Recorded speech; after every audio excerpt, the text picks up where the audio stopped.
one of people's greatest fears is public speaking. And when you write something down, then it's like akin to public speaking. You're putting your thoughts, as you have in your private secretive thoughts, onto the page in such a way that if somebody were to read them, they would understand them, unless you deliberately wanted to codify them because you didn't want them to know what you were saying. But for this purposes, I suppose I'm kind of just journaling, writing whatever comes into my head, whatever thoughts come my way, and I'm then directly sharing them with you so that you can kind of see, warts and all, what I've written. You can sort of see the inside of my head.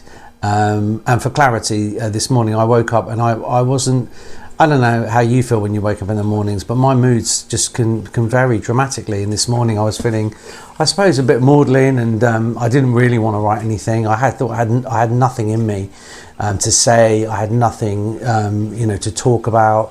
I kind of had those nagging voices in my head, like, what's the point? Why are you doing this? Why have you left it so long to do your video? Because I'm well behind my schedule on that.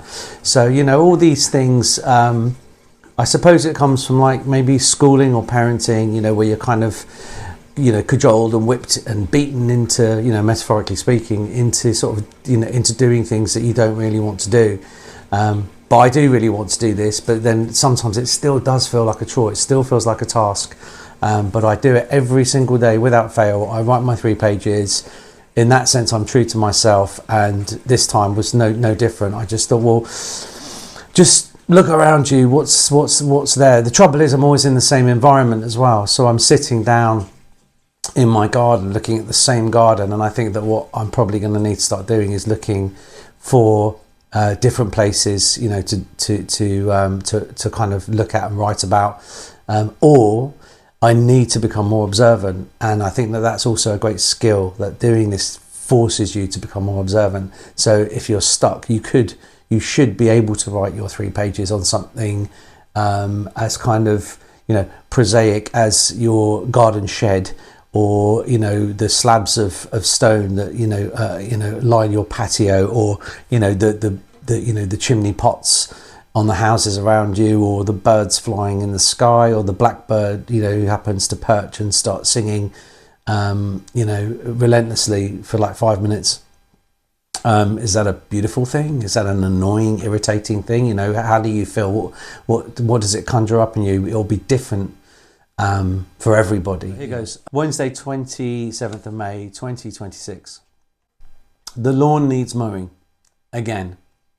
It is an unruly lawn that only a blade propelled by 240 volts of pure electrical power can tame. Parts of the lawn are practically bald. The grass that grows there stunted, patchy, like a threadbare carpet, or parts of a carpet worn down to the weave and weft by footfall. But rarely do we walk on that part of the lawn where the grass hardly grows. In other areas, the grass sprouts aggressively, long shiny blades a foot long, dancing proudly in the sun as if they were the chosen ones.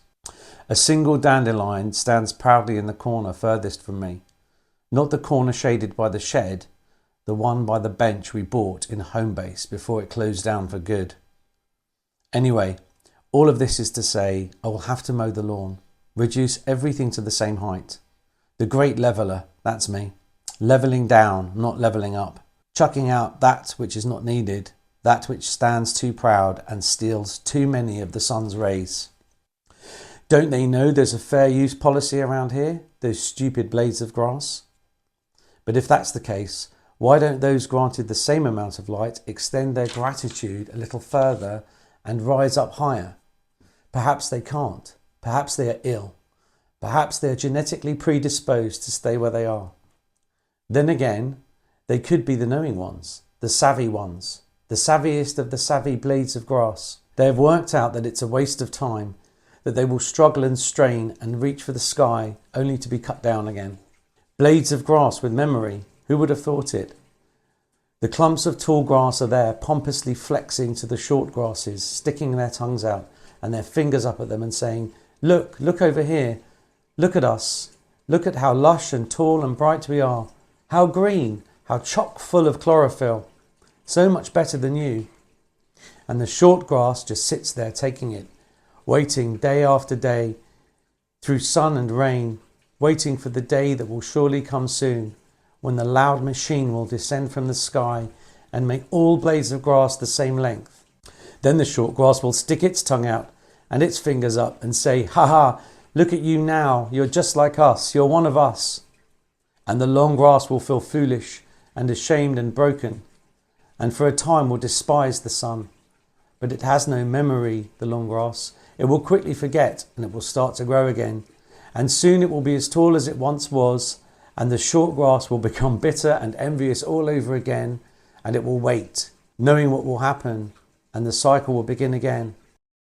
The wind is up, and there is a cool breeze blowing, arguably squally, gusty, fickle, indecisive.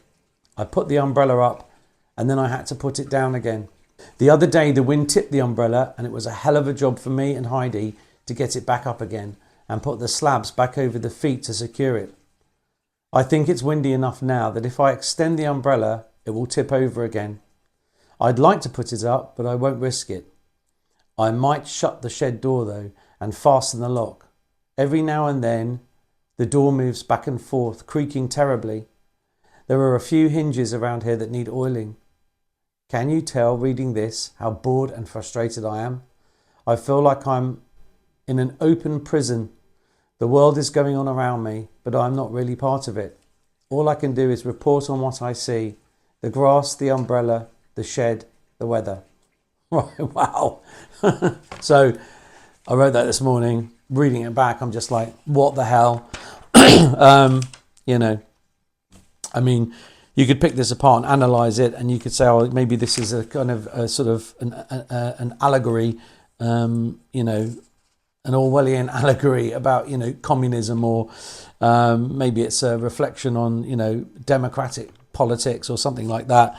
But in a way, it's just a whole bunch of gobbledygook and nonsense. But, you know, there it is. And, you know, that's what I had in me this morning. It was a real effort.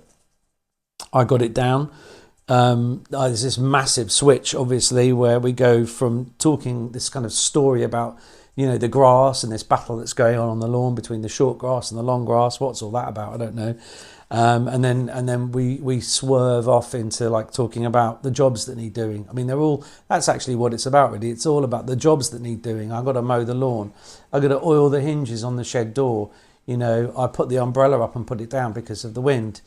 So all of these things that are happening around me, somehow my brain, my crazy brain, has taken them and sort of filtered it in its crazy way and put them into these 3 pages, my morning pages that I do every day. And yeah, it's fun. I mean, you know, is it you know, Pulitzer Prize winning? Doubt it. And you know, is it good? I don't know. Is it bad? I don't know. But is it there? Yes, it is. This really is just a daily exercise that is meant to be messy and scruffy and at times just dumb and daft and plain stupid, and at other times, you know, quite revelatory and you know, who knows. But that's what I've got in the tank today, guys. See you for the next episode very soon, and I'm just going to keep posting and publishing on this 3 pages a day, just whatever really comes to me. But I will be sharing my 3 pages a day regularly. That's the kind of the kernel of this idea from which everything else emerges. So have a great rest of the week, and I'll see you next time. See you later. Bye bye.